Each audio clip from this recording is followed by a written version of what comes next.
शंकर का एक भक्त है, पर लोग कहते हैं ये विघ्न शिव का भक्त, दुनिया के काम में विघ्न डालने वाला विघ्न शंकर का भक्त। हाँ, शिव का भक्त है विघ्न।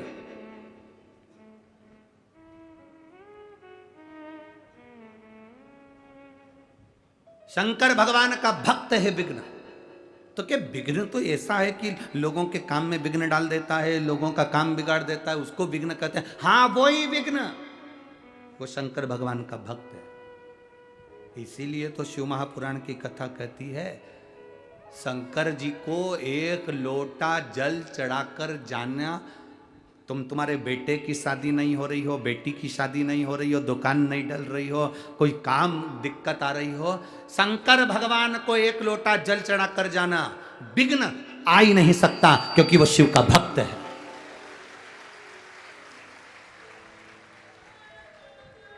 शंकर का भक्त है विघ्न, वो कहां विघ्न आने देगा। हमसे लोग कहते हैं शंकर भगवान को जल कितनी बजे चढ़ाए, हमने कहा तुम्हारी मर्जी पड़े तब चले जाओ, तुम्हारा मन करे तब जाओ। बाप और घर की माँ, माता और पिता कमरे में कम रहते हैं, हॉल में ज्यादा रहते हैं। हॉल में इसलिए रहते हैं कि बड़ी बहू आएगी तो बात हो जाएगी, छोटी आएगी तो बात हो जाएगी, बेटा आएगा उसको देख लूंगी, बड़ा बेटा आएगा उसको देख लूंगी। घर के जो बुजुर्ग होते हैं वो कमरे में बंद नहीं रहते। मेरे भगवान नारायण बैकुंठ में रहते हैं, ब्रह्मा ब्रह्मलोक में रहते हैं, इंद्र इंद्र लोक में रहते हैं। केवल एक शंकर भगवान ऐसे हैं जो खुले में रहते हैं, जब मर्जी पड़े तब आ जाओ, तुम्हारा मन करे तब आओ।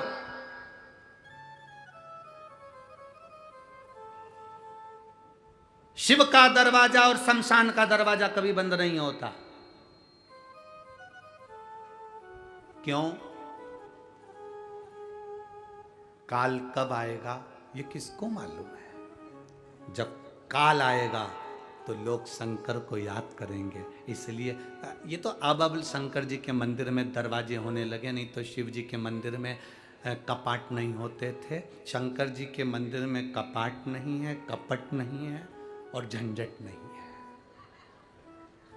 शिव जी के मंदिर में ये तीन चीजें है ही नहीं, एक कपाट, दूसरा कपट और तीसरी झंझट। फालतू की झंझट भी नहीं शंकर जी के मंदिर में कि भोग लगाना पड़ेगा, 56 भोग देना पड़ेंगे, कपड़े देना पड़ेंगे, भगवान को खूब अच्छे हार पहनाना पड़ेंगे, खूब अच्छी आभूषण लाना पड़ेंगे, झंझट नहीं। शंकर जी के मंदिर में भगवान तो कह रहे तू कुछ भी मत ला, एक लोटा जल चढ़ा कर चले जा, इतना भी नहीं बने तो 3 बार ताली बजा कर चले जा, इतना भी नहीं बने तो हर हर महादेव बोलकर चले जा, इतना भी नहीं बने तो मेरे शिखर का दर्शन कर कर चले जा। और एक चोर तो ऐसा विचित्र था, शंकर जी के मंदिर में चोरी करने गया, जब उसको चोरी के लिए जलाधारी उतारना थी तो टेबल कुर्सी नहीं मिली तो शंकर जी पे चढ़ गया। ऐसे भी भक्त हैं। और शिव जी ने उसको भी देख कर वर दे दिया, मांग तुझे क्या चाहिए। वो कहे मैं तो चोरी करने आया था। शंकर भगवान बोले ऐसे चोटे तो हमारे मंदिर में आते रहते, तू तो मांग ले, तू मांग, क्या चलेगा। शिव तत्व की प्राप्ति, शंकर का गुणगान और घड़ी है।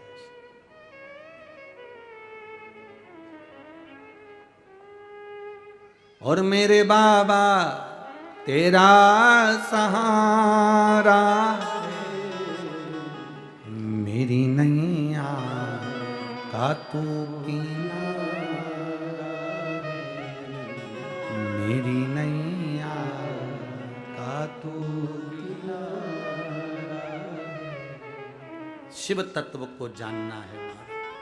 विघ्न शंकर का उपासक शिव की भक्ति में लगा, और जब विघ्न शंकर की भक्ति में लगा रहा, ब्रह्मा जी के पास में शिव जी ने उसको भेज दिया तो ब्रह्मा जी की भक्ति करी, और ब्रह्मा जी ने भगवान नारायण के पास भेज दिया तो नारायण की भक्ति करी। भगवान नारायण ने कहा मांगो तुम्हें क्या चाहिए, तो कहा प्रभु मैं आपसे क्यों मांगू। विघ्न के शब्द कितने विचित्र हैं कि मैं नारायण से क्यों मांगू। अगर मैं शंकर की भक्ति करता हूं तो शंकर से मांगूंगा। मैं ब्रह्मा जी से क्यों मांगू, मैं शंकर जी की भक्ति करता हूं तो शंकर जी से मांगूंगा। नहीं मांगा।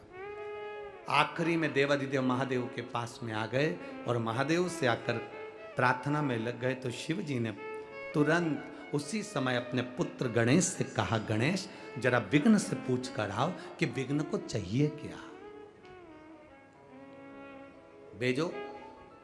गणेश जी महाराज गए और विघ्न के पास में जाकर पूछा, बोल विघ्न तुझे क्या चाहिए। विघ्न कहते हैं मुझे वर दीजिए।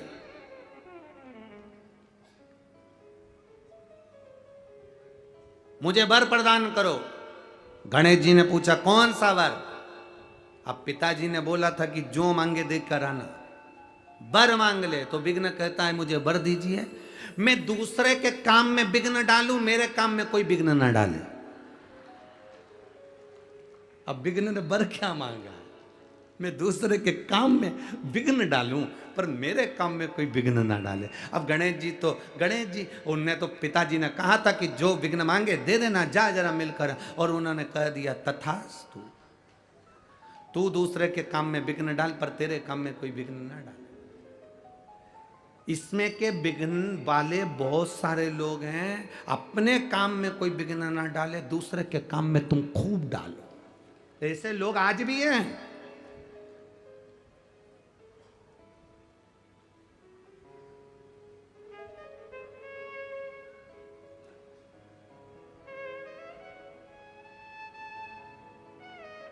एक हमारे पंडित जी हैं, हमारी कथा में साथ में रहते हैं, हम उनका नाम नहीं बोलेंगे। उनकी शादी थी अभी जनवरी फरवरी में, तो शादी थी तो उनके रिश्तेदार उनकी शादी में बहुत विघ्न डाले। फिर जिनने विघ्न डाला था उनके घर में शादी आई तो हमने उनसे कहा कि अब उनके घर में वो खुद विघ्न डालेंगे क्या। अरे गुरुजी कोई डाल के बता दे विघ्न। दुनिया में ऐसे बहुत लोग हैं। एक निवेदन आपसे, किसी के बेटे की शादी हो रही हो, किसी की बेटी का संबंध पक्का हो रहा हो, किसी के यहाँ कोई अच्छा कार्य हो रहा हो सके तो आगे बढ़कर काम करना पर विघ्न मत डालना, जिससे आपके जीवन में भी कोई विघ्न नहीं।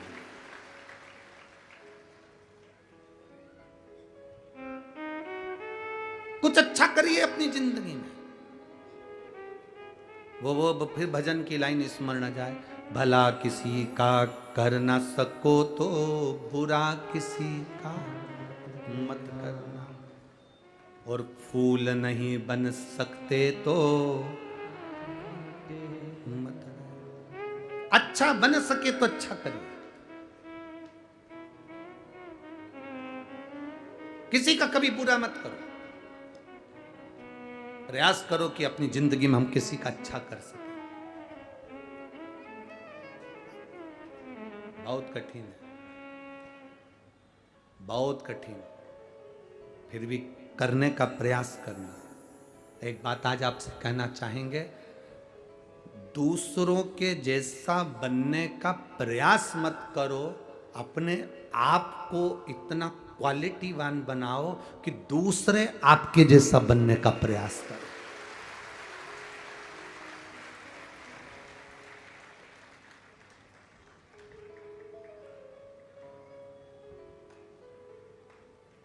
हम प्रयास करते हैं, घर के लोग कह देते हैं, घर के लोग बोलते हैं, माताएं कह देती अपने अपने बच्चों को, उसको देख ले,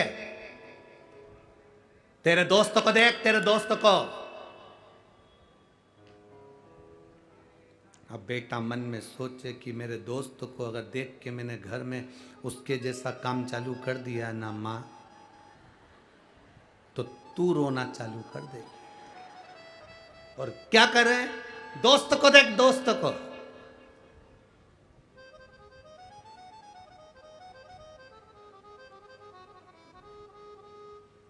दूर के ढोल सुहावने लगते हैं, अपने नहीं। हमें हमेशा दूसरे के ढोल सुहाने बहुत अच्छी लगी है। हमारा तुरंत पत्नी अपने अपने पतियों से कह देती, तुम्हारे वो दोस्त कितने अच्छे हैं, है? कितना ध्यान रखते हैं वो अपनी पत्नी का। हो जरा सी पत्नी को छींक आई और वो दिखाने डॉक्टर को ले गए, और एक तुम हो। अब पति मन में सोचा, एक बार उसकी पत्नी के पास बैठकर बात करना, तो उसकी पत्नी के पास बैठी तो उसने कहा, तुम्हारे पति कितने अच्छे हैं।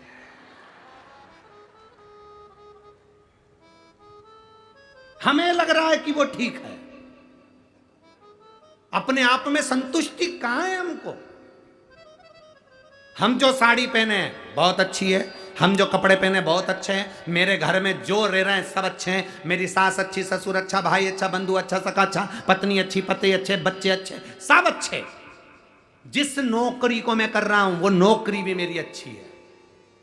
किसी के कहने पर तुमने कहा बहुत दिन हो गए इस कंपनी में करते करते, वो इसको वो क्या बोलते, स्विच कर देना ना, ऐसे ही बोलते हैं शायद, है? हाँ, तो उसको, तो इसको छोड़ दूं, अगली में दूसरी कंपनी को। अब मालूम पड़े अच्छी ढूंढने गया था और मालूम पड़े जो अच्छी थी उसको छोड़ दिया, दूसरी कंपनी ढूंढने चला था, मालूम पड़े इससे भी गया और उसमें पहुंचते से झंझट चालू हो गई। अब रो रिया है कि इससे तो पहले की कंपनी अच्छी थी। ऐसे कई हैं जो कंपनी चेंज कर रहे हैं। कई लड़कियां कहती हैं मेरे को इस पति के साथ नहीं रहना, मुझे इससे तलाक लेना है, मैं इसके साथ नहीं रह सकती।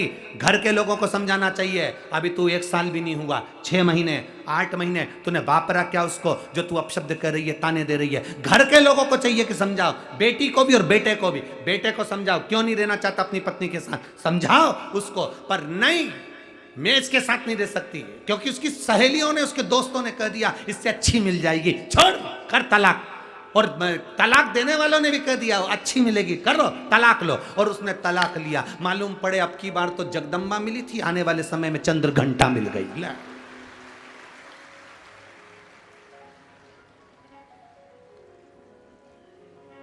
वो तो हफ्ते में 1 आध बार रूठती थी, ये तो जगत जननी जब देखो जब तैयार। अब किससे कहे, पहली नौकरी छोड़कर आया है, दूसरी कंपनी ज्वाइन करी है। अब कंपनी ज्वाइन करी है तो फिर अब काम करो। पहली कंपनी में तो जितने घंटे काम करता था उतना ही ठीक था, अब इस कंपनी में तो लगा सुबह से रात तक। सुबह से उठता है, बच्चों को नहलाता, कंपनी का पूरा काम कर कर घर आकर सब्जी लेकर आता। फिर वही बात आ गई जो अभी हमने छिंदवाड़ा में कही थी ना, कि जिनकी कितना दुख होता होगा जिनकी शादी में दूल्हा जब स्टेज पर आता है और माला लेकर जब दूल्हा स्टेज पर जब चलता है, इधर से फुलझड़ियाँ, इधर से धुआं निकलता है, नगाड़े बजते हैं और डीजे पे गाना बजता है, अजब वो शान शहंशाह।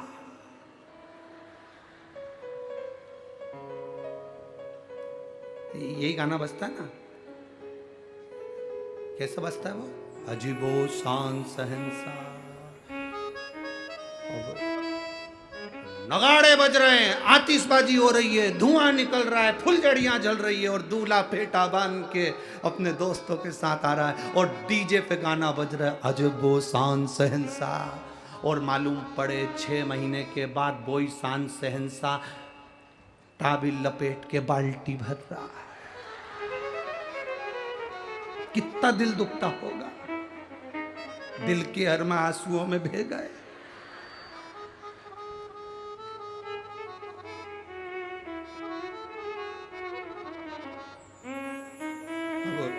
करे क्या, तो इसलिए निवेदन है जो भगवान ने दिया उसमें संतुष्ट रहो, घर में जो है उसमें संतुष्ट रहो, दूसरे का देखकर अपने घर को बिगाड़ो मत।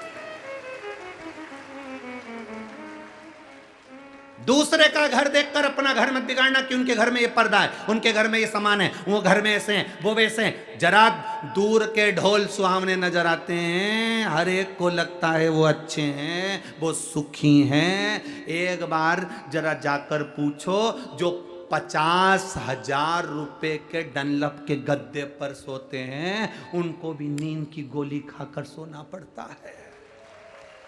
जरा पूछो तो सही।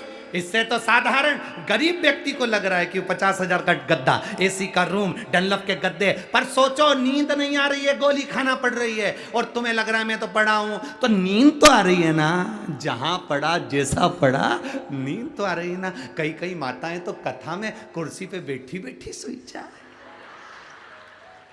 और इनसे कहो सो रही है क्या? वो बड़े अच्छे से मुंडी हिला के बोले, बता तो फिर ऐसी ऐसी क्यों कर रही? नहीं, वो तो भोलेनाथ भाग रहा था तो बुला रही थी। सो कहा रही है।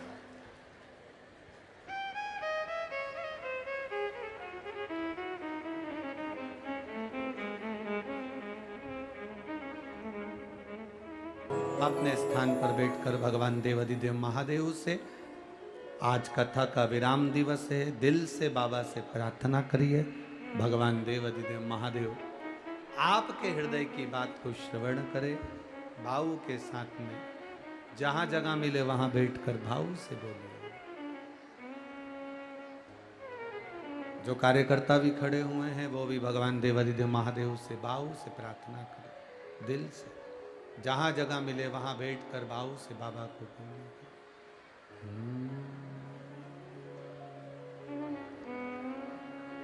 श्री शिवाय नमस्तु, श्री शिवाय नमस्तु, श्री शिवाय नमस्तु, श्री शिवाय नमस्तु, श्री शिवाय नमस्तु। भोला सब दुख काटो, ओ भोला सब दुख काटो। शिव शंकर जपो तेरी माला, भोले बाबा जपो तेरी माला। भोला सब दुख काटो हमारा, ओ भोला सब दुख काटो हमारा। वेश है मंगलकारी, वेश है मंगलकारी।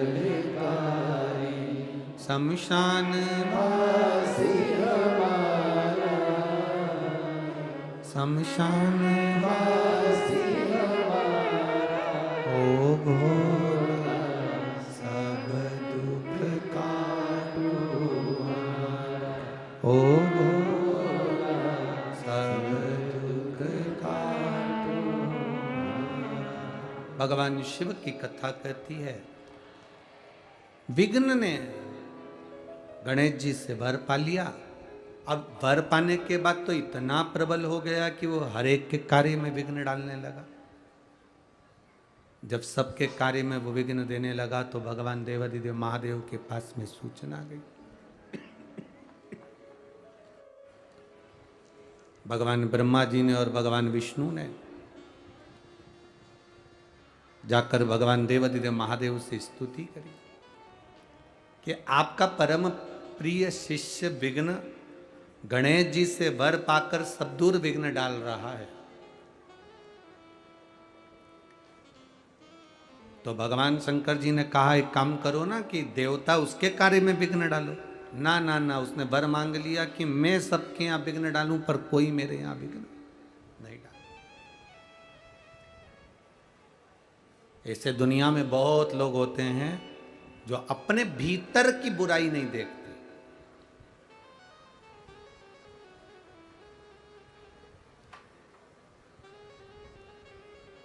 अपने भीतर का ऐब नहीं देखते।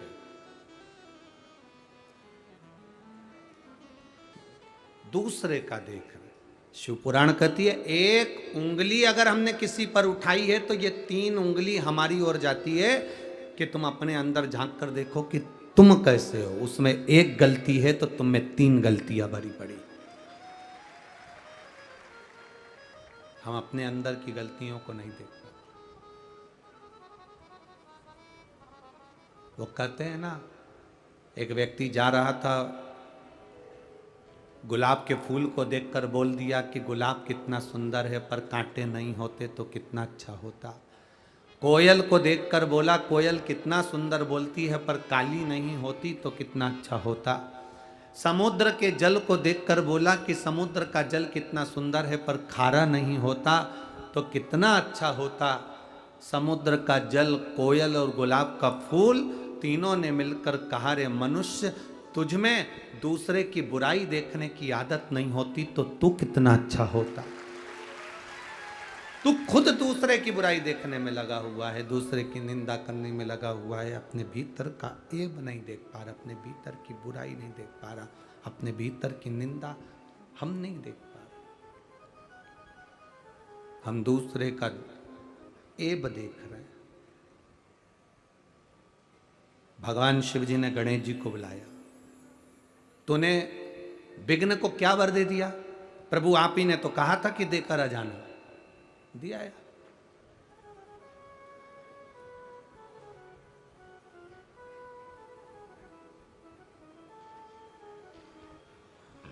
आप ही ने तो कहा था कि देकर आओ, तो मैं दिया आया। कभी कभी गलती हो जाती है। एक डॉक्टर ने एक मरीज से कहा कि बिल्कुल हल्का भोजन करना, एकदम हल्का।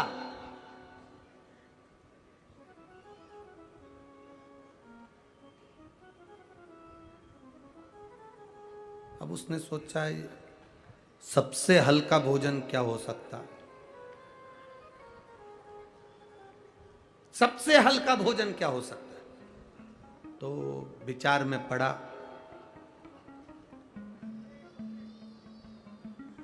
एक जगह पर रोटी बन रही थी। उसने देखा कि ये रोटी का जो आटा है, हाथ में लिया तो भारी है, रोटी बनी वो भी भारी है। उसको डाल कर देखा पानी में तो वो डूबने लगी। तो उसने सोचा इससे हल्का भोजन कुछ और ढूंढना पड़ेगा। फिर उसने एक जगह पर देखा कि पूड़ी बन रही थी कढ़ाई में तेल में।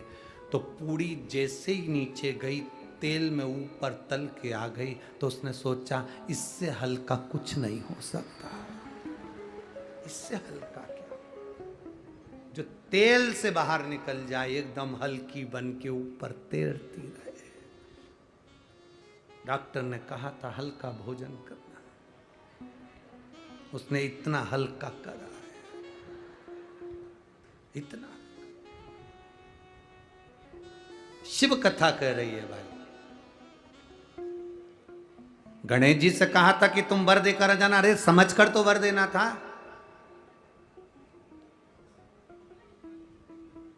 ज्यादा खुश होकर प्रसन्नता में कभी कोई वर मत दो। पतियों से निवेदन है, कभी प्रसन्नता में वर मत दो। खुश होकर, आज तेरा बर्थडे है, मेरा मन कर रहा है जो तू मांगेगी मैं दे दूंगा। वो भी समझदार थी, उसने कह दिया तलाक। समझदार थी, उसने कहा तलाक।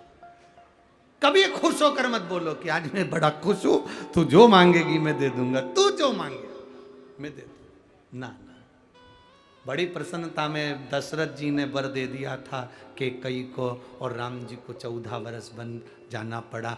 तुम ज़्यादा प्रसन्न हो तो कभी वर और वचन देने की बात ही मत करो, अगर रामायण पढ़ी है तो। पत्नी भी कितनी खुश हो तो भी मत बोलना कि मैं बहुत खुश हूं, तुम जो मांगोगे तो दूंगा, बिल्कुल नहीं, कभी मत। गणेश जी ने वर दे दिया, विघ्न को वर मिल गया।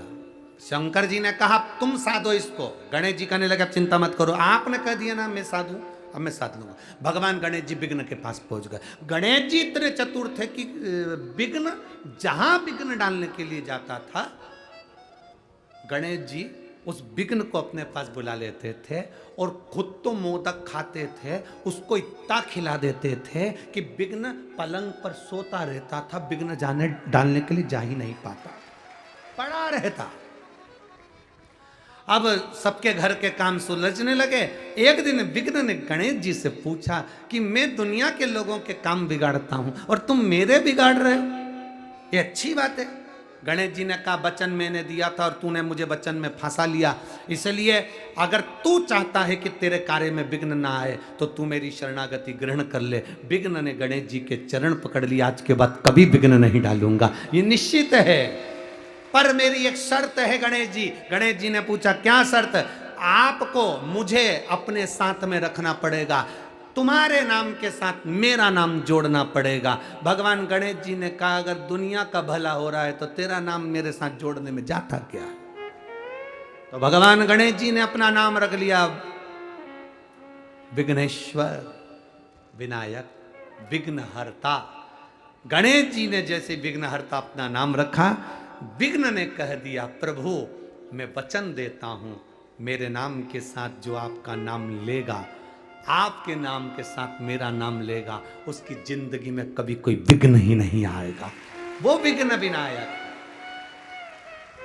बोल विघ्न विनायक भगवान की जय, श्री विघ्नेश्वर विनायक भगवान की जय। ये 7वें नंबर के विनायक थे। अब 8वें नंबर के जो विनायक आए हैं वो महागणपति हैं। क्या नाम है उनका? महागणपति। महागणपति का मतलब होता है कि जो बहुत विशालतम स्वरूप में हो और विशाल उनकी सोच हो। शरीर विशाल होने से कुछ नहीं होता, मन और सोच विशाल होना चाहिए। मकान बड़ा होने से कुछ नहीं होता, घर बड़ा होने से कुछ नहीं होता, दिल बड़ा होना चाहिए। तो समझो कि आप महागणपति हैं। जिस घर में बहुएं भोजन बनाए, पोहा बनाए, उपमा बनाए, खीर बनाए, सामान बनाए, भजिया बनाए, पकोड़ा बनाए, समोसा कचौड़ी बनाए, और बहुएं या बेटियां या घर की नारी या घर का व्यक्ति बनाते समय सबसे पहले बाहर देने की अपेक्षा अपने लिए कटोरी में पहले से निकाल के रख ले, समझ लेना वो महागणपति नहीं है। महागणपति किसको कहा गया? दूसरे को खिलाकर खुद खुश हो जाना, दूसरे को सुख देकर स्वयं सुखी हो जाना, ये महागणपति का रस्तत्व है।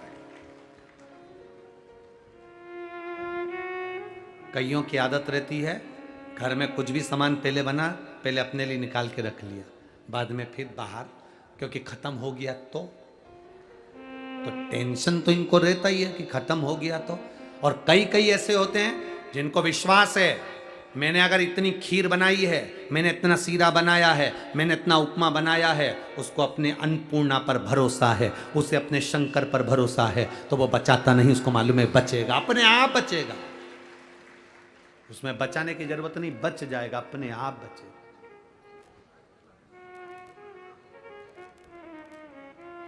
वो बचेगा। अपने आप पर भरोसा करो, मेरे महादेव पर भरोसा करो, समय आया। तारकासुर के 3 पुत्र हैं, तारकाक्ष, विदुम्माली, कमलाक्ष की। इन तीनों ने भगवान ब्रह्मा जी का वर प्राप्त करा।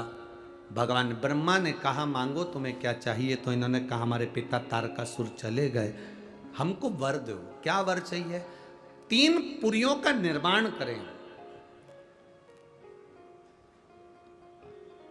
3 नगर बसाए जाएं, 3 पुरियां बसाई जाएं, उन 3 पुरियों में हम निवास करें, और 3 पुरियों में हम निवास करें। ब्रह्मा जी ने कहा और क्या चाहिए, हमारे प्राण कभी ना छूटे।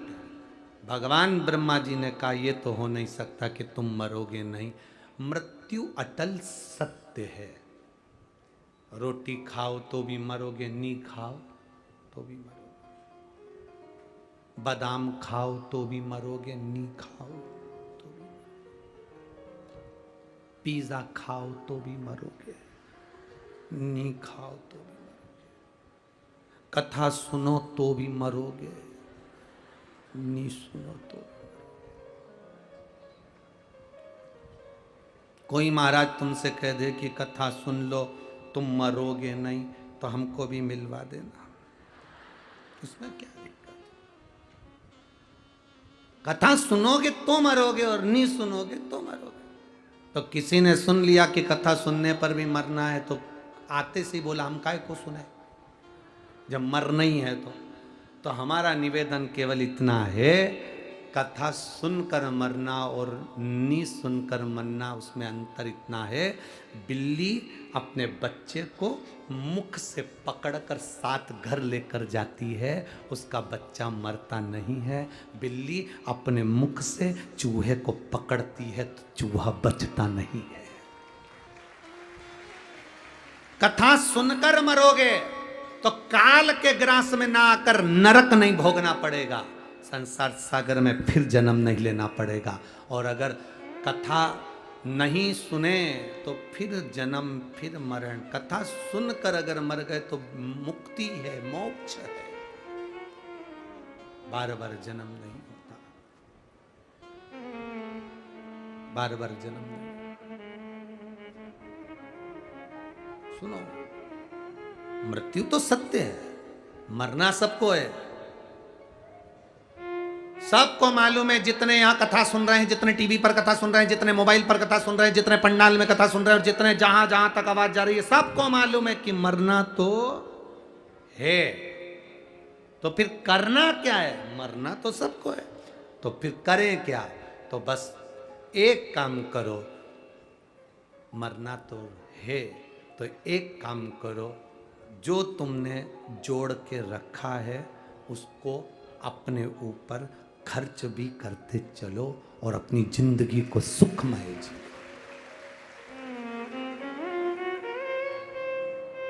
जोड़ा जोड़ा जोड़ा और आखिरी में यहीं पे छोड़ा, और फिर इतना बड़ा फोटो लग गया और उस पे प्लास्टिक के फूल की माला। और जो अभी 7-8 दिन के बाद में फिर 16 श्राद्ध आएंगे, लोग खीर और पूरी को मिला के तुम्हारे फोटो में चिपकाएंगे। पूरे साल खीर पूरी चिपकी रहेगी और तुम ऐसे ही स्माइल देती रहोगी और पूरी चिपकी।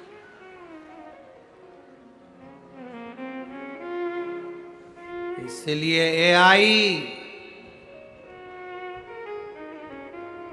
सबसे अच्छा काम है, जो जोड़ा है उसका उपयोग करो।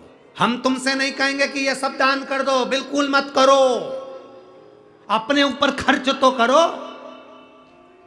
अपनी जिंदगी खुश होकर जियो, फुल एंजॉय के साथ, आनंद के साथ अपने जीवन को जियो।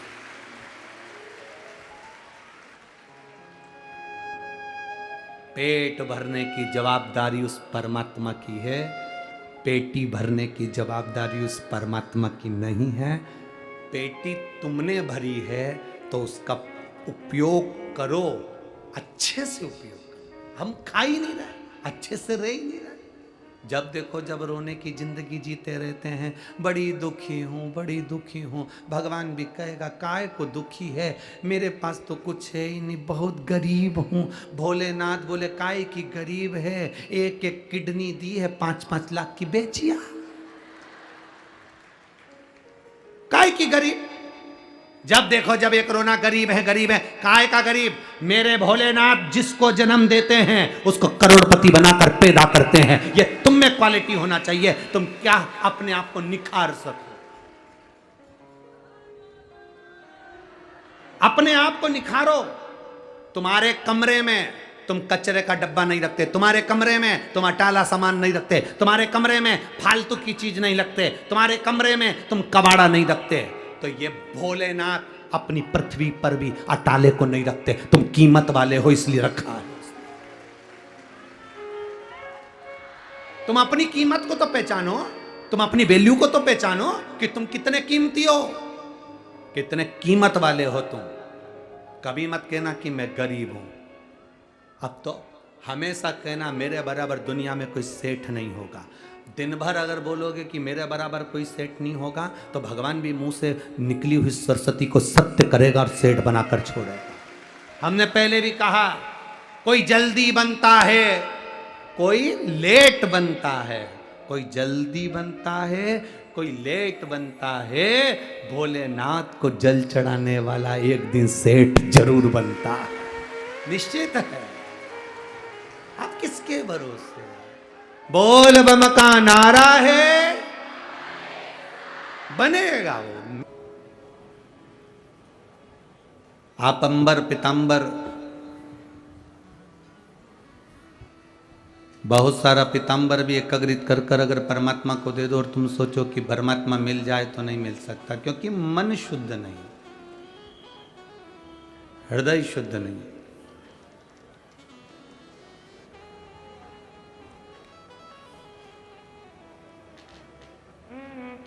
स्नान करने के बाद हम दर्पण के सामने जाते हैं और दर्पण में अपना मुख देखते हैं तैयार होते समय।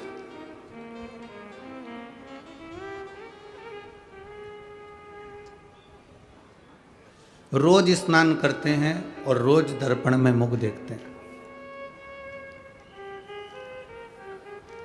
जिस तरह से हम स्नान करने के बाद दर्पण में मुख देखते हैं कि मैं ठीक लग रहा हूं कि नहीं लग रहा, मेरा चेहरा कैसा लग रहा है, मेरे बाल कैसे लग रहा है, मेरे कुंडल कैसे लग रहा है, मेरे गले की कंठी कैसी लग रही है, मेरे वस्त्र कैसे लग रहे हैं, मेरे मस्तक का श्री तिलक कैसा लग रहा है, मेरे आँखों का सुरमा कैसा लग रहा है।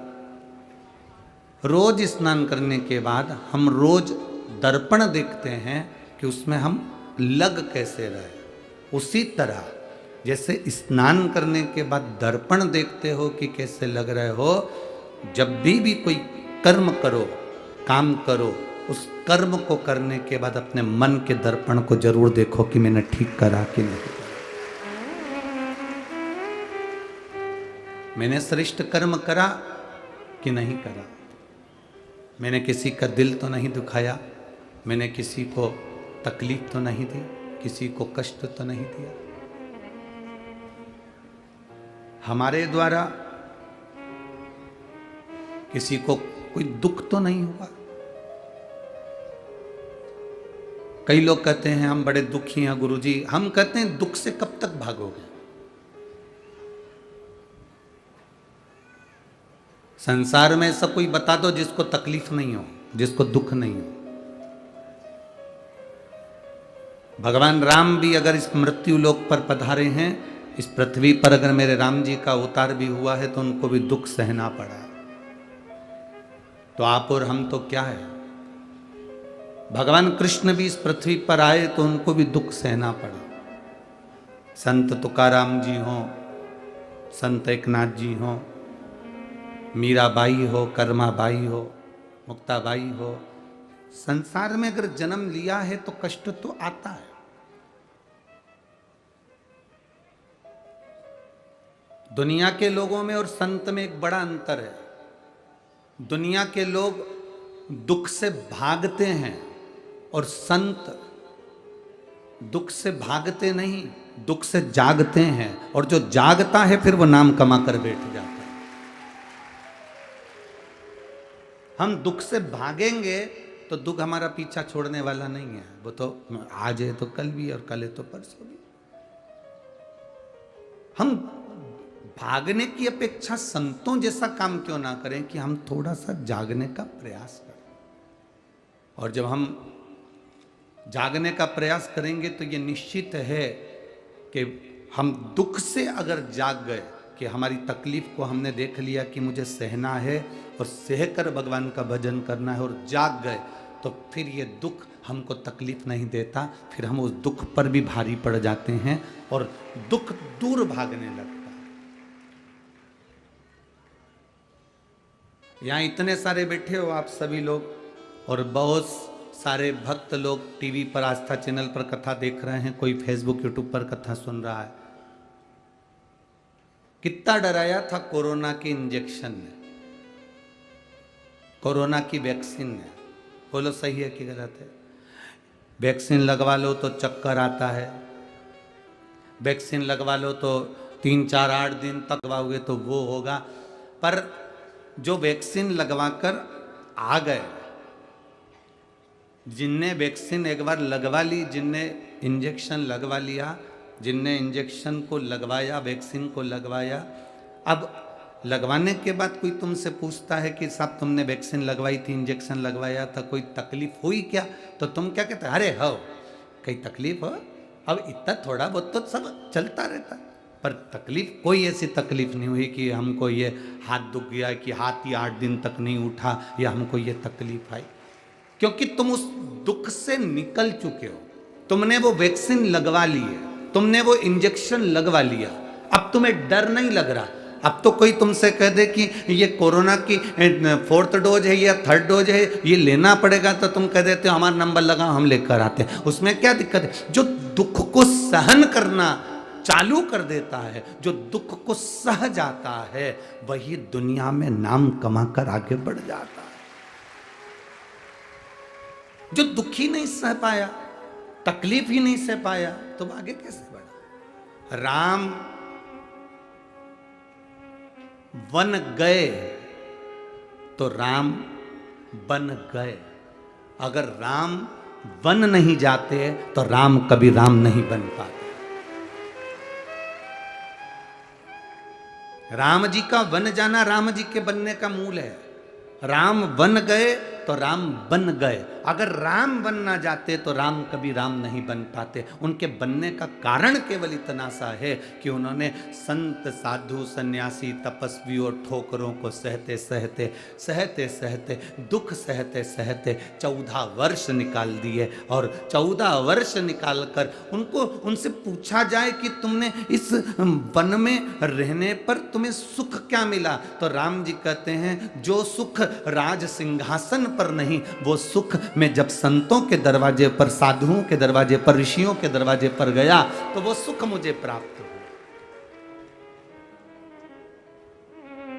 वो सुख मुझे मिला।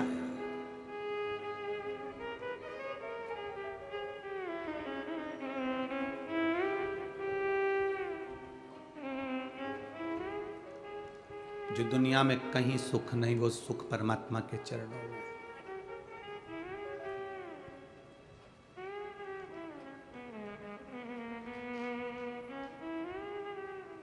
परमात्मा के चरणारविंद का वो सुख है। कभी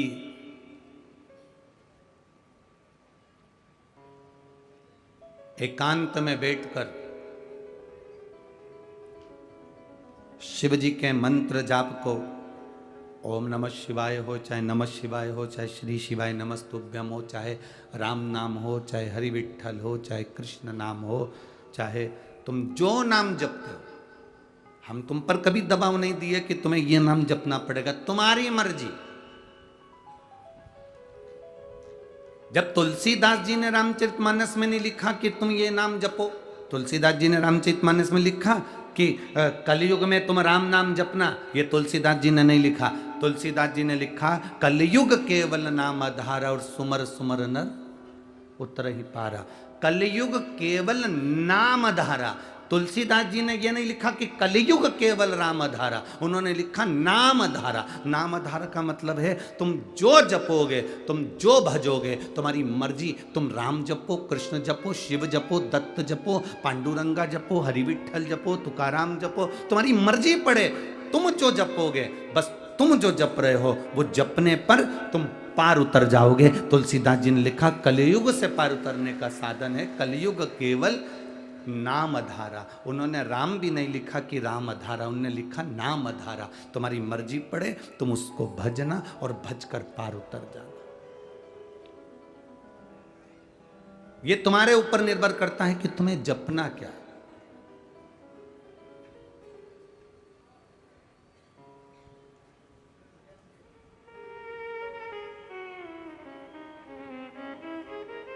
महाराज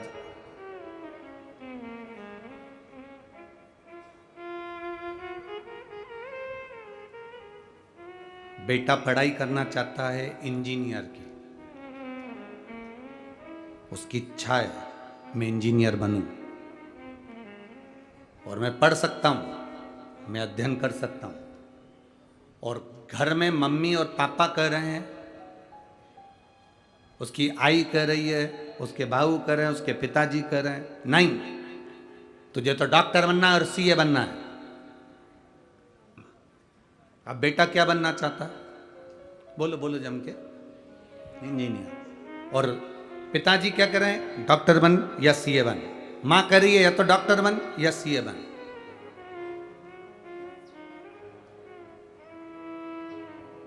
बेटा चाहता है मैं इंजीनियर बनूं और घर के लोग चाहते हैं कि ये डॉक्टर बने, ये सीए बने।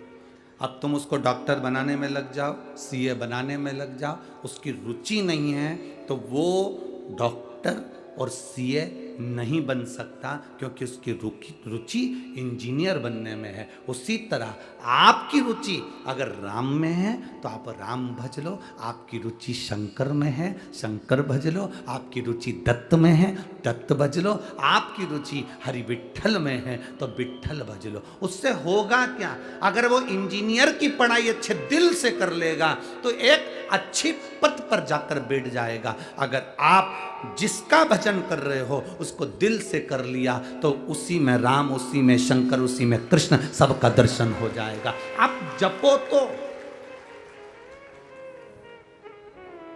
अब भजो तो।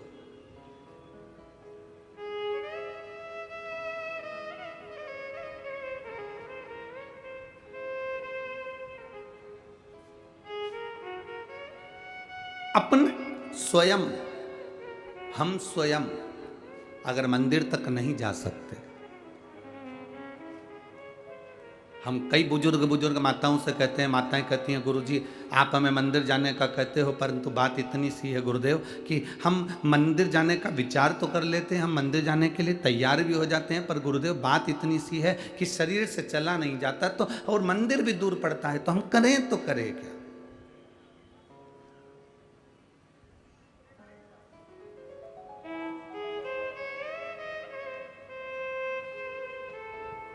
एक बहन रोज एक पत्र लिखती है, शायद आज भी पत्र आया होगा, हम पढ़ नहीं पाए।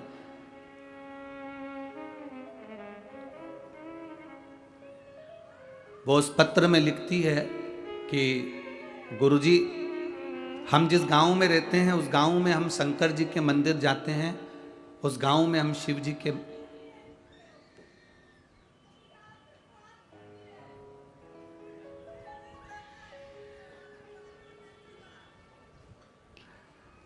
आप लिख कर भेजो मुझे, थोड़ा सा लिखिए, मैं उसको देखता हूँ। शंभू जरूर जरूर मैं करता हूँ। शंभू बैठो, जरूर करूँगा। आज कथा के बाद में 10 मिनट आपका और हमारा ही शरीर, ठीक है? बात कीजिए।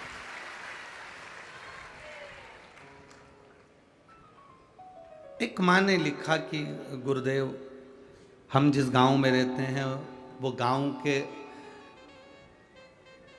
सेठ जी ने मंदिर बनवाया है शंकर जी का, और हम उस मंदिर में अगर जल चढ़ाने के लिए जाते हैं तो वो बहुत अपशब्द कहता है। हमारे चक्कर में उसने भगवान को भी ताले में बंद कर दिया कि कोई जल ना चढ़े।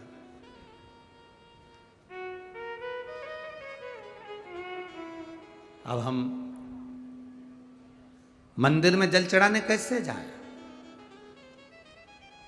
और हमारे गांव में मंदिर भी नहीं है, बस केवल एक ही मंदिर है जिसमें वो सेठ जी का बनाया हुआ है, और वो जल नहीं चढ़ाने देते और कहते हैं कि यहाँ कोई जल नहीं चढ़ाएगा, कोई कुछ नहीं चढ़ाए, और ताला लगा देते हैं। अब हम कहाँ जाएं? मेरा उस बहन से निवेदन है,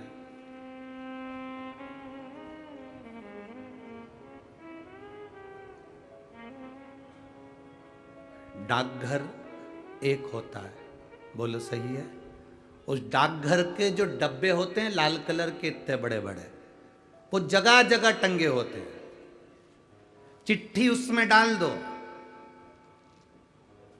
तुमने डाकघर में जाके चिट्ठी नहीं डाली है, तुमने चिट्ठी उस डब्बे में डाली है। चिट्ठी तुमने जालना भेजी, डब्बे में डाली थी, गई कि नहीं गई? अरे बोलो तो जम के, गई ना।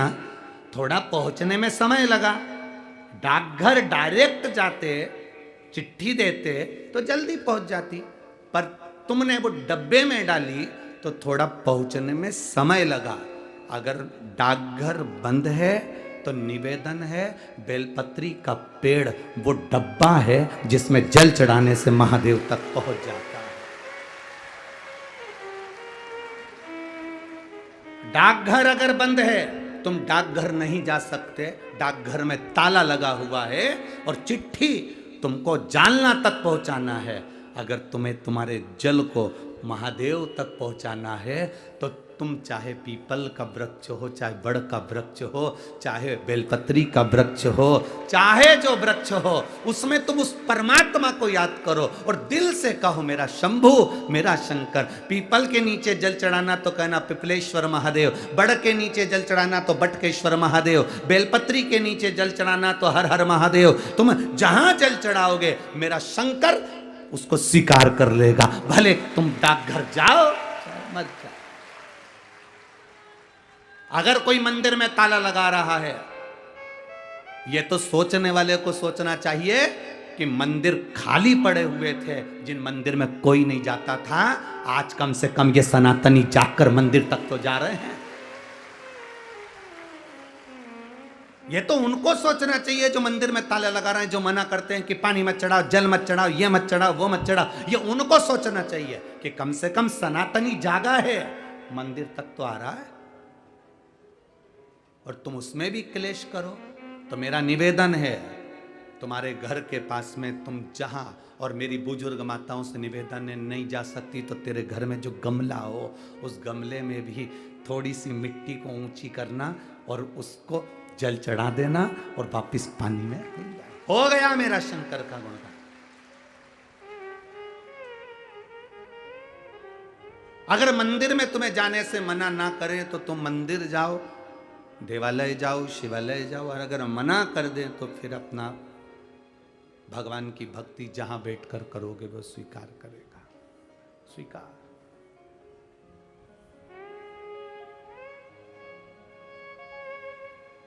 वो क्यों ना सुनेगा?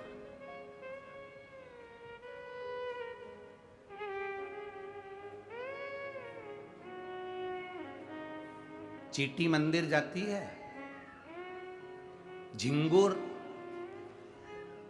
जुआ, अरे बोलो तो जम के, हिरण, हाथी। जरा विचार करिए। श्रीमद् भागवत पढ़ी है आप लोगों ने? सुनी है भागवत? भागवत में सुना होगा।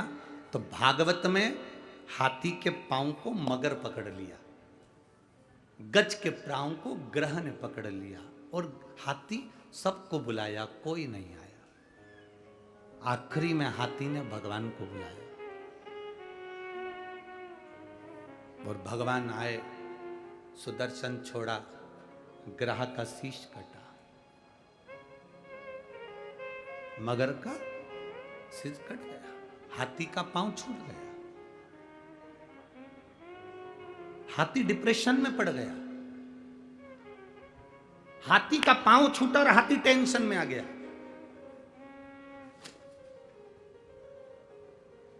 अब जरा विचार करिए, आपने तो भागवत जी में सुना था कि हाथी का पांव छूटा और हाथी का भगवान ने कल्याण कर दिया, मगर का सिर कट गया, ग्रह का शीश कट गया, ये श्रीमद् भागवत में लिखा है। पर आप कह रहे हो गुरु जी की हाथी डिप्रेशन में आ गया, हाथी टेंशन में आ गया। टेंशन में आने का कारण क्या था हाथी का? उस श्रीमद् भागवत को अगर दिल से पढ़े होगे, सुने होगे, तो हाथी टेंशन में क्यों आया, हाथी डिप्रेशन में क्यों पड़ा? हाथी ने भगवान विष्णु को जो देखा, नारायण को जो देखा, तो हाथी ने कहा प्रभु मुझे ये आपने जो करा ये मुझे पसंद नहीं आया। तो भगवान ने पूछा क्या पसंद नहीं आया? भगवान, हाथी कहता है पांव मेरा फंसा था,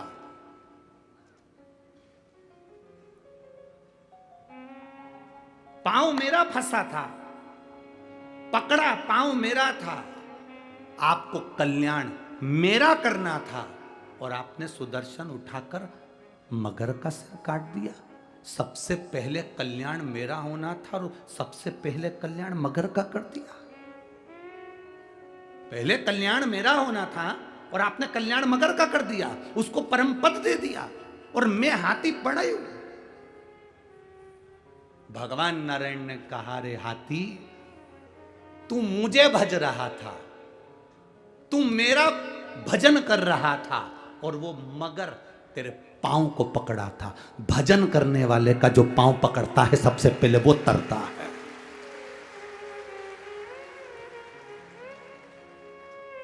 भजन करने वाले का, कीर्तन करने वाले का, भगवत भजन करने वाले का पांव जो पकड़ता है सबसे पहले वो तरता है। हाथी बाद में तरा, सबसे पहले मगर तर गया, सबसे पहले ग्रह तर गया।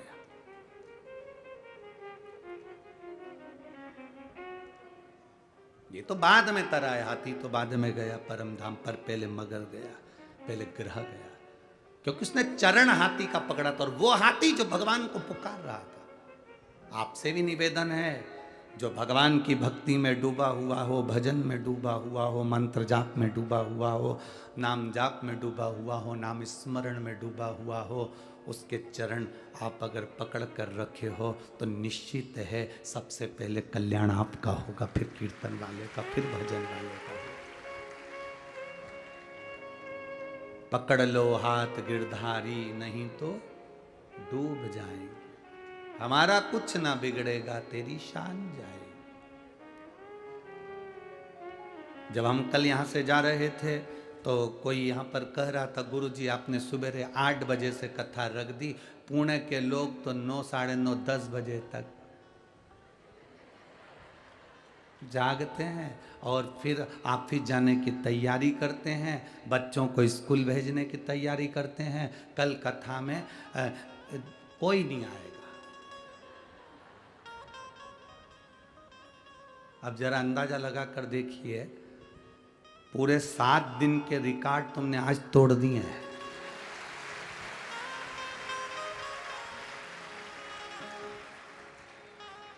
यहां बता रहे थे कि सुबह 4 बजे से और रात को 3 बजे से लोग आना चालू हो गए थे, रात्रि भर चले हैं, रात भर भक्त आ रहे थे, पूरी रात चले।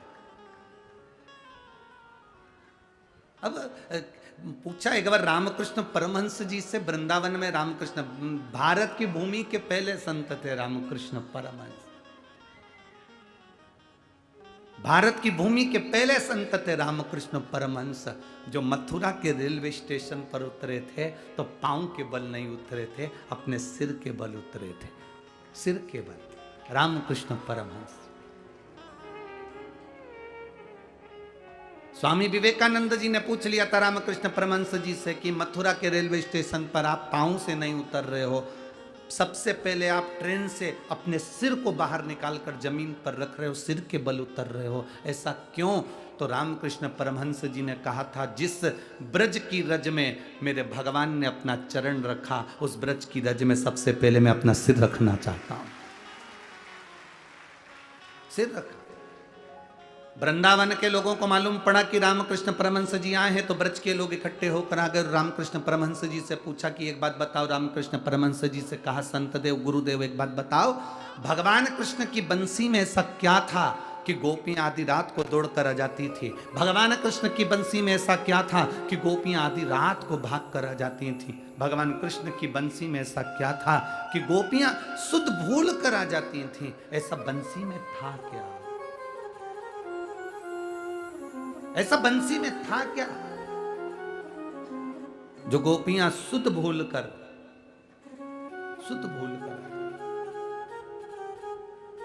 ऐसा क्या है बंसी के? ऐसा ऐसा बंसी में था क्या? भगवान रामकृष्ण परमहंस जी ने कहा, इसका उत्तर हम देंगे। रात्रि को तुम 3 बजे यमुना जी के घाट पर आ जाओ। 3 बजे रात्रि को लोग यमुना जी के घाट पर पहुंच गए। रामकृष्ण परमहंस जी नहीं गए। 4 बज गई, रामकृष्ण परमहंस जी नहीं गए। सुबह की 6 बज गई, रामकृष्ण परमहंस जी नहीं गए। 7 बज गई, तब रामकृष्ण परमहंस जी यमुना जी के घाट पर गए। लाखों की भीड़ थी। सबने पूछा, गुरुदेव बताओ ना, भगवान की बंसी में ऐसा क्या था कि गोपियां आधी रात को अपना घर छोड़कर चली जाती थी? रामकृष्ण परमहंस जी ने कहा, भगवान की बंसी में ऐसा क्या था वो तो मुझे नहीं मालूम, पर आज भी उनकी बंसी में दम है, इसलिए तुम आधी रात को यहां इकट्ठे बैठे हो।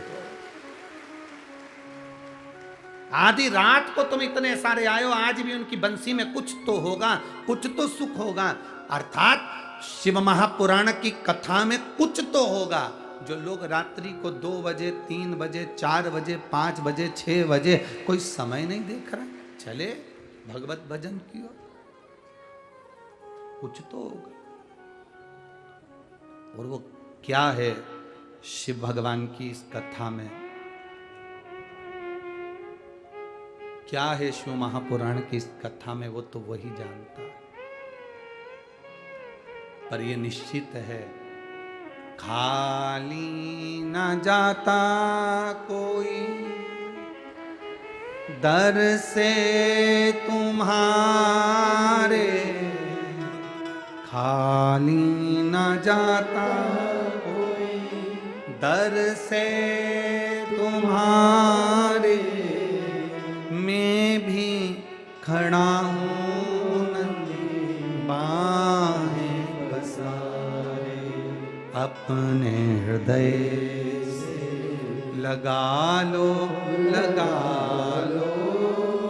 गिरा जा रहा हो, उठा लो, भोले अपने दर से अब तो न टालो, गिरा जा रहा हो, उठा लो। वो साधता है।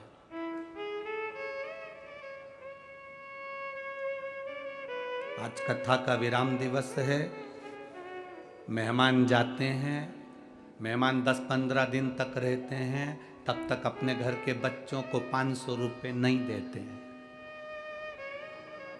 तुम्हारे यहाँ पुणे के मेहमान देते हो रोज 500 का नोट, तो बात दूसरी है। तो ऐसे मेहमान हमारे यहाँ भी भेज देना। मेहमान 15 दिन घर में रहते हैं, अपने घर के बच्चों को रोज 500 रुपये नहीं देते हैं, पर मेहमान जिस दिन जाता है उस दिन देकर जाता है। बस शिव महापुराण भी ऐसी ही है। 7 दिन तक मेरा कुबेर भंडारी इस पुणे नगर में आया, शंकर भाऊ कथा करवा लिए, जगताप परिवार कथा करवाया, आप सबने सुना। आज पिता जब जा रहा होता है तो अपने घर के पोता पोतियों को टॉफी देकर जाता ही है, कुछ देकर जाता है। जाए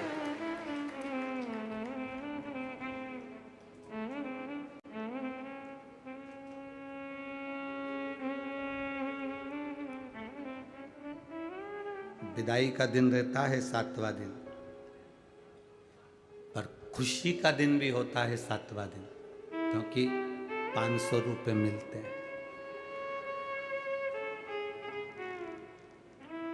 मौसी जाती है, मामा जाते हैं, काका जाते हैं, भाऊ जाते हैं, जीजी जाती है, जीजा जाते हैं तो दुख तो होता है कि जा रहे हैं, पर बच्चों को खुशी इस बात की भी होती है, दरवाजे के पास इसलिए खड़े होते हैं, बुआ जी बैग ले जाते, बच्चे इसलिए हैं क्योंकि जाएगी ना तो कुछ देके जाएगी, खुशी है।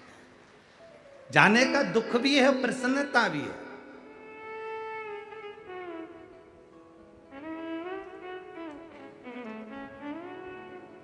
आप भी मेरे भोलेनाथ जी से कहना, बाबा आप जा रहे हो ना कुबेर भंडारी, पर जाते जाते ऐसी कृपा जरूर कर कर जाना, ऐसा धन हमको भी देना कि जिंदगी में एक बार शिव महापुराण की कथा हम भी करवा सके, ऐसा वैभव हमको भी दे।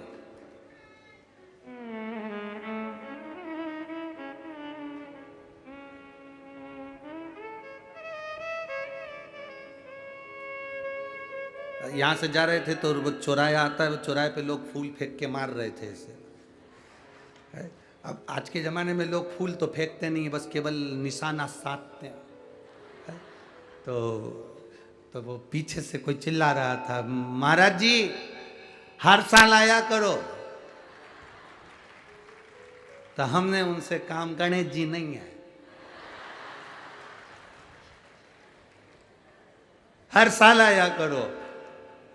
तो भाव ये प्रेम है, ये पुणे का, महाराष्ट्र का ये वात्सल्यता है कि आया करो, ये प्रेम है। जाने का दुख भी है तो मिलने का दुख भी, प्रसन्नता भी है कि मेरा बाबा विराम वाले दिन जब मेरा कुबेर भंडारे की कथा पूरी होती है, ये कुबेरेश्वर धाम, ये कुबेर भंडारी की जो 7 दिवसीय शिव महापुराण जब पूरी होती है, तो वो जाते जाते आखिरी दिन जिसके पास जो बैग हो, जिसके पास जो झोली हो, जिसके पास जो सामान हो, समझ लेना वो खाली नहीं रखता, वो देकर ही भेजता है, भर कर भेजता है। आता क्या खाली रखेगा।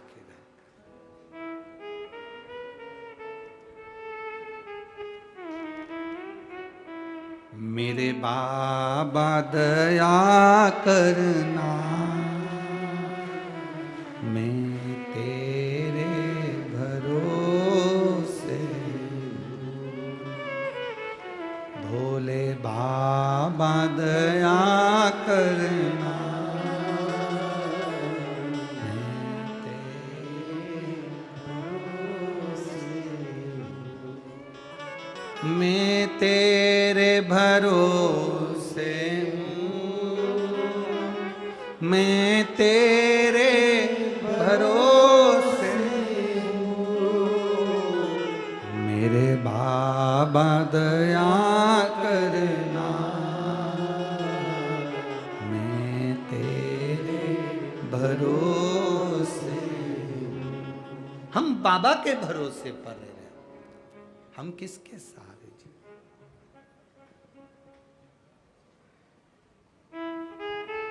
अड़चनें बहुत आती हैं जिंदगी में, पर संभलना भी हमको ही है। 7वें नंबर का जो विनायक का वर्णन, अष्ट विनायक में 6 विनायक का स्मरण अपन ने कल तक करा था। 7वें जो विनायक का वर्णन किया गया है वो विघ्नेश्वर विनायक, विघ्नहर्ता।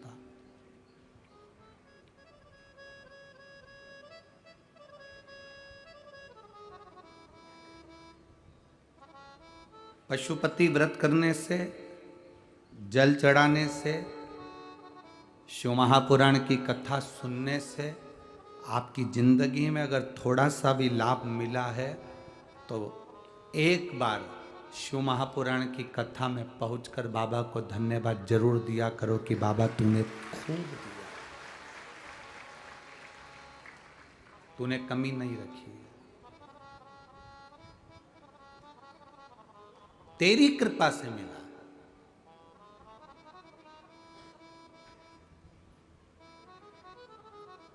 और तू कृपा नहीं करता तो ये कुछ नहीं। और एक बहुत अच्छी बात अपने भीतर उतारना, एक लोटा जल चढ़ाना पर दिखावे से नहीं। पशुपति व्रत करना तो भगवान को रिझाने के लिए, दिखावे के लिए।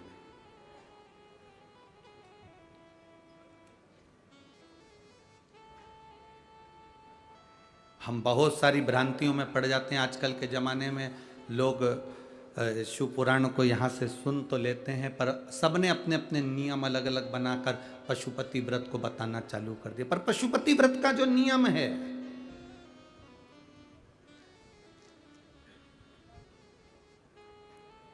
उसमें सबसे मूल है सुबह की पूजन कर कर जो थाली लेकर आए उसको रख देना, शाम को 6 दिए लेकर जाना, प्रसाद एक साथ लेकर जाना, मंदिर में जाकर जब 6 दिए जमीन पर रख दो, 5 दिए प्रज्वलित कर दो, तब प्रसाद के 3 हिस्से करना।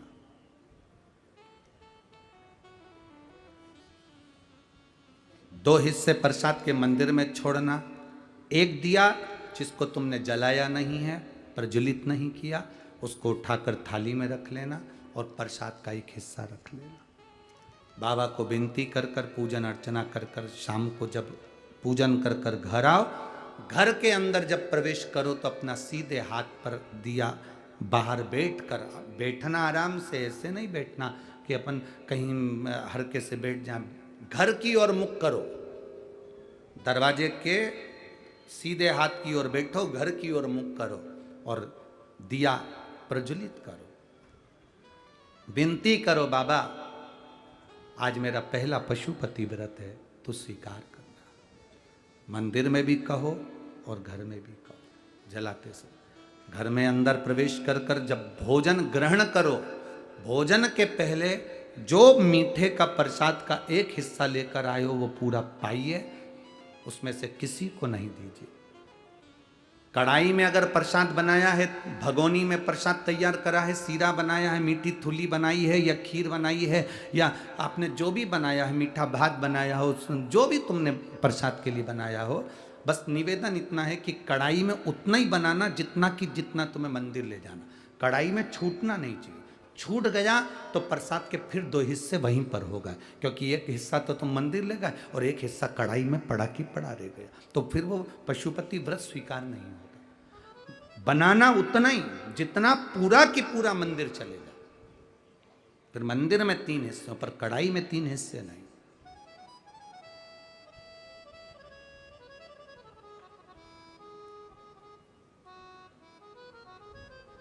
पांच व्रत पूर्ण हो, 5वां व्रत जब हो तब एक श्रीफल, एक स्वाट, जो भी आप बाबा को समर्पित कर सकते हो, फूल की पंखड़ी हो, चावल हो, जो आप दे बाबा को वो समर्पित करो।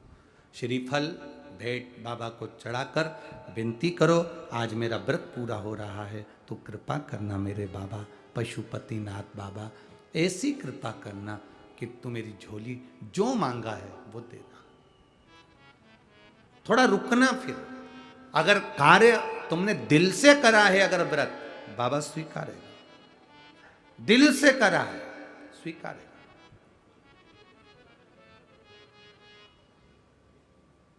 कल वो अग्रवाल जी के यहां का वो पत्र पढ़ा था, संतान नहीं थी, पुणे मुंबई सब दूर दिखा लिया और डॉक्टर ने कह दिया संतान का सुख नहीं है, पर बाबा का पशुपति व्रत कर भरोसा किया। भरोसा किया तो बाबा ने दिया, तो 3 संतान प्रदान कर दी। ये शिव तत्व है। दिया उसने है तो संभालता भी वही है। वो उस कल एक पत्र आया था, उस पत्र में एक बुजुर्ग व्यक्ति ने अपने पत्र में लिखा था, अगर वो बैठे हों, पत्र ढूंढना बड़ा मुश्किल बात है क्योंकि बहुत पत्र है, तो उन्होंने अपने पत्र में एक बात लिखी थी कि गुरुजी, मैं 65 साल की मेरी उम्र है। पत्र ढूंढना तो मुश्किल है। 65 साल की मेरी उम्र है, मेरे शरीर में एक बीमारी हो गई है, जिस बीमारी के चलते मैं चल फिर नहीं सकता, मेरी नसें चोक हो गई है और मैं जा नहीं सकता था। कई महीनों तक हॉस्पिटल में पड़ा रहा। वो बीमारी ऐसी थी जिसमें शरीर मेरा पूरा चोक होते चले जाता है, नसें बंद होती चली जाती है। उस बीमारी का नाम भी उन्होंने लिखा था, जिस बीमारी का इलाज पूरे ना तो भारत में है ना विदेश में है। शरीर पूरा बेकार हो गया था, पड़ा रहता था। डॉक्टर ने कह दिया था इसका कोई इलाज नहीं है और तुम इनको घर ले जाओ। घर में भी पड़ा रहता था क्योंकि पाँव काम नहीं करते थे, शरीर काम नहीं करता था, बोल पाता नहीं था, धीरे धीरे शरीर ने पूरा जकड़ लिया था, बस मृत्यु की कतार पर था। जिसने पत्र लिखा हो, अगर वो बैठे हों, 65 साल की उनकी आयु है, अगर वो बैठे हों, पत्र जिनने लिखा था, कल नाम मेरे को ढूंढना पड़ेगा इसमें से, तो उन्होंने पत्र में लिखा, किसी बेटी ने लिखा था कि मेरे पिताजी की यह स्थिति थी, और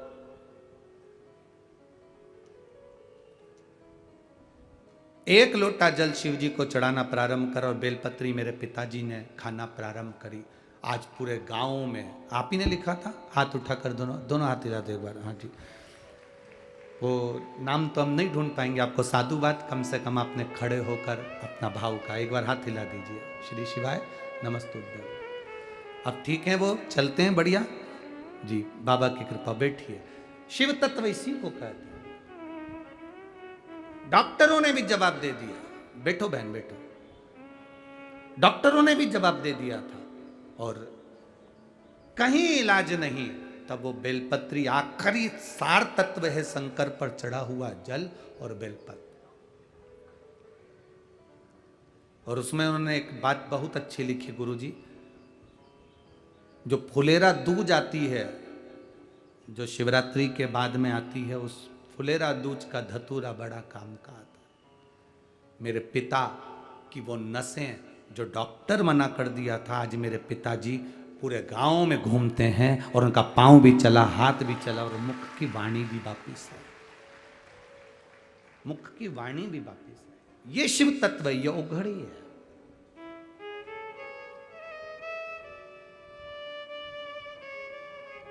हम जल चढ़ा रहे हैं पर विश्वास नहीं है, हम मंदिर जा रहे हैं पर भरोसा नहीं है।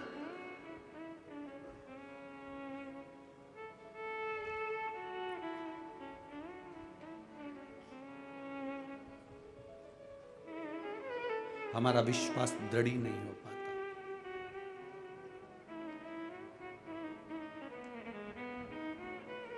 अब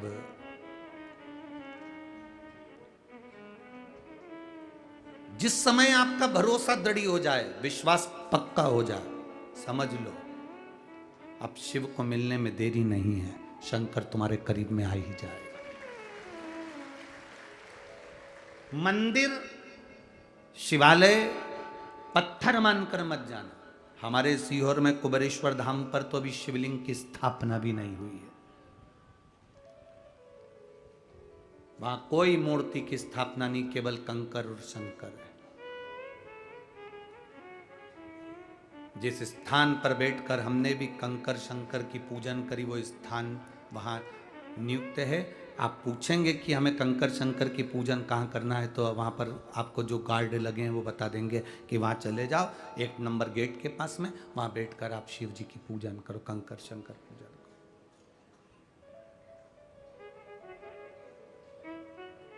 कुबेरेश्वर धाम का ऐसा कोई दिन नहीं जाता जिस दिन वहाँ पर नगाड़े नहीं बजते हो, ढोल नहीं बजते हो, आतिशबाजी नहीं होती हो, जिस दिन वहाँ भंडारे नहीं होते हो। उसका कारण क्या है? जो जाता है 3 महीने में झोली भरकर वापिस आता है, और आकर नगाड़े बजाकर चले जाता,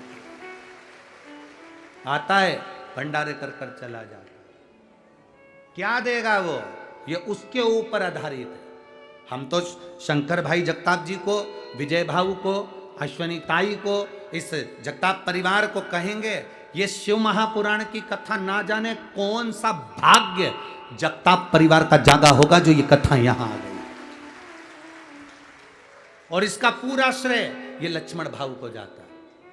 कोई जीव अच्छा होगा जिसने अपनी जिंदगी में लोगों का भला करा होगा, तो ये कथा हम तो कहेंगे ये पूरा पुण्य इस जीव के लिए, लक्ष्मण भाऊ के लिए, जिन्होंने इस कथा को नहीं है लोग कहें कि वो नहीं संसार सागर में, हम कहते हैं कि उसने ही कथा प्रेरणा देकर अपने भाइयों से कहा होगा कि शंकर भाऊ, विजय भाऊ,